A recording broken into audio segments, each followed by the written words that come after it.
من هر شب از این اردینری تعریف میکنم، اینقدر که من جواب گرفتم و جوشای زیر پوستیم خیلی بهتر شده، منافذم خیلی جمع شده، جای جوشم خیلی کمتر شده. خلاصه بهت بگم یه سرم همه کار است.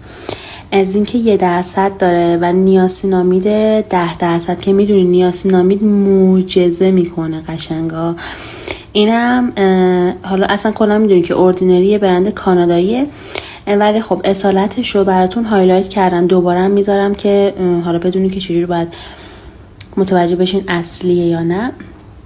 من هر شب وقتی که صورتمو با ژل شستشو میشورم و صورتم تمیز میشه اینو میزنم، بعد آبرسانمو میزنم.